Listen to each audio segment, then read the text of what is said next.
Hi అండి, అందరికీ నమస్తే. Welcome to Shri Shivashakti fashions.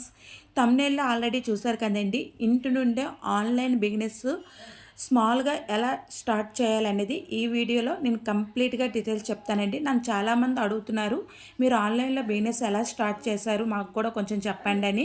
నేను కంపల్సరిగా ఈ వీడియోలో మీకు ఫుల్ డీటెయిల్స్ అనేవి ఇస్తానండి.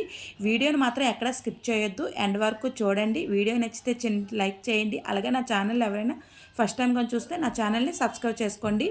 మనం ఆన్లైన్లో బిజినెస్ చేసే ముందు కొన్ని ఇంపార్టెంట్ విషయాలు అయితే గుర్తుపెట్టుకోవాలండి. మన మీద మనం నమ్మకం ఉంచుకొని మాత్రమే ఆన్లైన్లో బిజినెస్ అనేది స్టార్ట్ చేయాలండి. ఎందుకంటే మనకి రిలేటివ్స్ ఉన్నారు, చుట్టుపక్కల వాళ్ళు ఉన్నారు, ఫ్రెండ్స్ ఉన్నారని చెప్పేసి ఎప్పుడు మనం బిజినెస్ అనేది స్టార్ట్ చేయకూడదండి. ఎందుకంటే వాళ్ళు ఒకసారి రెండు సార్లు కొంటారు, కానీ మనం రోజు పెట్టే శారీస్ అయితే వాళ్ళు కొనలేరు కదండి. సో అందుకని చెప్తున్నాను.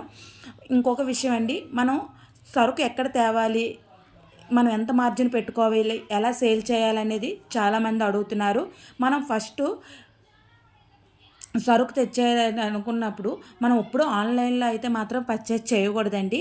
ఆఫ్లైన్లోకి వెళ్ళి మనం డైరెక్ట్గా మ్యానుఫ్యాక్చరర్స్ దగ్గరికి కానీ హోల్సేలర్స్ గారి దగ్గరికి వెళ్ళి మనం సరుకు చూసి అది మనకు నచ్చితే మాత్రమే మనం ఆ సరుకు అనేది పర్చేజ్ చేసుకోవాలండి. అంతేగాని మనం వాట్సాప్లోని వీడియో కాల్లోని సెలెక్ట్ చేసుకొని సరుకు అయితే మాత్రం ఎప్పుడు మనం పర్చేజ్ చేయకూడదండి. ఎందుకంటే వాళ్ళు వీడియో కాల్లోని ఒకలా చూపిస్తారు, మనకు సెండ్ చేసేది వేరేలా ఉంటుంది. సో మనం కూడా రీసెల్లింగ్ చేయాలంటే మాత్రం మనకు కూడా ఆ పేపర్ గురించి తెలియాలండి. సో అందుకనే నేను ఈ విషయం అనేది మీకు ఫస్ట్ చెప్తున్నాను.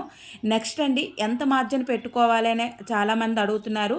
ఫస్ట్ మార్జిన్ అనేది మనకి ఇంపార్టెంట్ కాదండి. మన బిజినెస్ అనేది గ్రోత్ అవ్వాలండి. సో గ్రోత్ అవ్వాలంటే మనం మినిమం ఉన్న రేటు కన్నా తక్కువగానే సేల్ అనేది చేయాలండి. ఎందుకంటే ఇప్పుడు ఇన్స్టాగ్రామ్లో కానీ యూట్యూబుల్లో కానీ చాలామంది బిజినెస్ అనేది స్టార్ట్ చేశారు. ఇప్పుడు శారీ బిజినెస్ అనేది ప్రతి ఒక్కరు చేస్తున్నారండి. సో వాళ్ళందరితో కంపేర్ చేసుకుంటే వాళ్ళకన్నా తక్కువ రేటుకే మనం శారీస్ అనేది సేల్ చేయాలి. సో అందుకని చెప్పేసి ఫస్టే మన ప్రాఫిట్స్ గురించి ఎప్పుడు ఆలోచించకూడదండి. మనం ఉన్న రేటు మీద ఒక 10% మాత్రమే పెట్టుకొని శారీ అనేది సేల్ చేయాలండి. అది సెకండ్ థింగ్ అండి. నెక్స్ట్, ఆన్లైన్లో బిజినెస్ చేసే ముందు మనం ఒక విషయం అయితే గుర్తుపెట్టుకోవాలండి. ఎందుకంటే మనం ఆన్లైన్లో బిజినెస్ చేసామంటే ఎప్పుడు మనం సిఓడి ఆప్షన్ అయితే మాత్రం ఇవ్వకూడదండి. మీషో వరకు ఓకే, మీషో, ఫ్లిప్కార్ట్, అమెజాన్ వరకు ఓకే, కానీ ఇప్పుడు ఇప్పుడు యూట్యూబ్లో కానీ లేకపోతే మనం ఆఫ్లైన్లో అమ్ముతాం కదండి, వాళ్ళకి కానీ లేకపోతే ఇన్స్టాగ్రామ్లో మాత్రం ఎప్పుడు మనం క్యాష్ ఆన్ డెలివరీ మాత్రం ఇవ్వకూడదు. ఆన్లైన్ పేమెంటే మాత్రమే చేయమని చెప్పాలండి. ఎందుకంటే వన్స్ మనం శారీ వాళ్ళకి సెండ్ చేసిన తర్వాత వాళ్ళు పేమెంట్ చేయవచ్చు, తర్వాత నచ్చలేదని కూడా చెప్పవచ్చు. సో అందుకని మనం ఎవరిని ఈ రోజులు బట్టి ఎవరిని నమ్మలేం కాబట్టి మనం ఫస్టే క్యాష్ ఆన్ డెలివరీ అయితే మాత్రం ఇవ్వకూడదండి. ఆన్లైన్ పేమెంట్ అని మాత్రమే చెప్పాలి. అది తెలిసిన వాళ్ళకైనా తెలియని వాళ్ళకైనా కానీ. నేనైతే ఫస్ట్ చేసిన తప్పు ఏంటంటే, నేను వెళ్ళకుండా, ఎందుకంటే నాకు ఇద్దరు పిల్లలు ఉన్నారు, వాళ్ళని చూసుకోవాలి కాబట్టి నేను డైరెక్ట్గా మ్యానుఫ్యాక్చర్స్ దగ్గరికి అయితే వెళ్ళలేకపోయానండి. గ్రౌండ్ వర్క్ అయితే చాలా చేశాను, కానీ డైరెక్ట్గా మాత్రం మ్యానుఫ్యాక్చర్స్ దగ్గరికి అయితే వెళ్ళలేకపోయానండి. అందుకని చెప్పేసి నేను ఫస్ట్ తీసుకొచ్చిన శారీస్ అయితే మాత్రం ఈ సమ్మర్ కలెక్షన్ అని చెప్పేసి కలంకారీ కోటా శారీస్ అయితే తీసుకొచ్చానండి. అవైతే నేను కొన్ని మాత్రం చాలా బాగున్నాయి. వీడియో కాల్లోనే సెలెక్ట్ చేసి కొనుక్కున్నానండి. మినిమం 10,000, 30,000, 50,000 శారీస్ అయితే పర్చేజ్ చేయాలని చెప్తారండి వాళ్ళు. నేనైతే ఫస్ట్ 10,000 శారీస్ అయితే పర్చేజ్ చేశాను. క్వాలిటీ వాళ్ళకి బాగున్నాయి, వేరే వాళ్ళకి అయితే అవి వెళ్తున్నాయి అని చెప్పేసి నేను కూడా అదే ట్రెండ్ అని చెప్పేసి ఆ శారీస్ తీసుకొచ్చాను. నాకు ఫస్ట్ అయితే వెళ్ళిపోయావండి, మళ్ళీ సెకండ్ కూడా రీస్టాక్ అనేది చేశాను.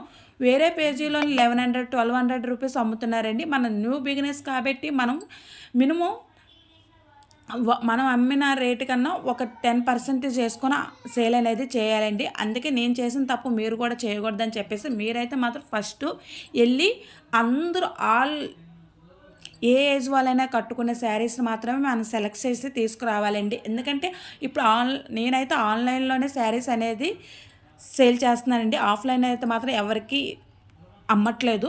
ఆఫ్‌లైన్‌లో వచ్చిన వాళ్ళు ఏమంటారంటే, ఇవి పెద్దవాళ్ళు కట్టుకునే శారీస్ కదా! చిన్నపిల్లలు కట్టుకోరు కదా! ఇవి లావుగా కనిపిస్తారు కదా! అంటారండి. సో, అందుకే మనం జార్జెట్ గాని, షిఫాన్ గాని, ఈ పార్టీ వేర్ శారీస్ ఈ శారీస్‌ని మాత్రమే మనం ప్రిఫర్ చేసుకోవాలండి. నేను ఫస్ట్ చేసిన మిస్టేక్ అయితే అదండి. నెక్స్టు మనకి బెస్ట్ హోల్‌సేల్స్ ఎక్కడికొస్తాయంటే సూరత్ గానీ, ఢిల్లీ గానీ, బెంగుళూరు గానీ మనకు మ్యానుఫ్యాక్చర్స్ అనేవి ఎక్కువగా ఉంటారండి. మనం స్టార్టప్ బిగినర్స్ కాబట్టి మనం ఇక్కడ హైదరాబాద్‌లోను మాత్రం పర్చేస్ చేసుకోవచ్చండి. 20,000 నుంచే మనం బిజినెస్ అనేది స్టార్ట్ చేయాలి. నెక్స్టు మనం బిజినెస్ స్టార్ట్ చేసే శారీస్ తెచ్చేసాము. వాటిని ఎక్కడ కొరియర్ చేస్తారు? ఎలా ప్యాక్ చేస్తారని చాలామంది అడుగుతున్నారు. మనకి ప్యాకింగ్ కవర్స్ అనేవి ఇప్పుడు ఆన్‌లైన్‌లోనూ దొరుకుతాయి. ఆఫ్‌లైన్‌లో గూడా దొరుకుతాయండి. ఆఫ్‌లైన్‌లో అయితే బేగం బజార్‌లోని కేజీల లెక్క తీసుకోవాలి. ఆన్‌లైన్‌లోనైతే ఫ్లిప్‌కార్ట్, అమెజాన్, మీషోలో గూడా అవైలబుల్‌లో ఉంటాయండి. నెక్స్ట్ అండి మనం ప్యాక్ చేసిన తర్వాత ఎక్కడ కొరియర్ చేయాలని చాలామంది అడుగుతున్నారు. ఇండియన్ డీటీసీ ఉంది. ఇండియన్ కొరియర్ ఉంది. మళ్ళీ పోస్టల్ ద్వారా గూడా మనం చేయొచ్చండి. పోస్టల్ ద్వారా అయితే కొంచెం లేట్ అవుతుంది. స్పీడ్ పోస్ట్ చేస్తే ఎక్కువ అవుతుంది. డీటీఎస్‌తో కూడా మినిమం 100, 120 రూపీస్‌ని చార్జ్ చేస్తారండి. ఇండియన్ గురించి అయితే నాకు తెలీదు. ఎందుకంటే నేను డీటీసీ ద్వారా శారీస్ అనేవి పంపిస్తున్నాను. ఇదైతే నా జర్నీ అండి. నెక్స్టు మనం ప్యాకింగ్ చేయడానికి మాత్రం మనం తక్కువ తక్కువ ఆర్డర్స్ వస్తాయి కాబట్టి మనం ఆహ్, అడ్రస్ అనేది రాసుకుంటామండి. మనం ఒక బుక్‌లో రాసుకొని సెండ్ చేస్తాము. మనకి ఎక్కువ వచ్చేటప్పుడు మాత్రం మనం ఒక ప్రింటర్‌లో జిరాక్స్ తీసి మాత్రం పెట్టుకోవాలి. నెక్స్ట్ మన బల్క్ ఆర్డర్స్ వచ్చేటప్పుడు గూడా మనకొక బాక్సెస్ అయితే ఉండాలండి. బాక్సెస్ కోసం నేను ప్లాస్టర్స్ గూడా పర్చేజ్ చేశాను. బల్క్ శారీస్ మనకు ఒక 6, 5, 7 ఒకే model sari uniform model saris కావాలనుకున్న వాళ్ళు అలా గూడా పర్చేజ్ చేసుకుంటారండి. వాళ్ళ కోసం నేను ప్లాస్టర్ గూడా పర్చేజ్ చేసి బాక్సెస్ గూడా తీసుకున్నాను. ఇదైతే నా జర్నీ అండి. ఈ విధంగా నేను శారీ బిజినెస్ అయితే స్టార్ట్ చేశాను. ఇంకా మీకు ఏవైనా డౌట్స్ ఉంటే నాకు మెసేజ్ చేయండి. స్క్రీన్ పైన ఉన్న వాట్సాప్ నెంబర్‌కి మెసేజ్ చేయండి. నేనైతే హోల్‌సేల్‌లో గూడా మీకు శారీస్ అనేవి ఇస్తాను. Thank you for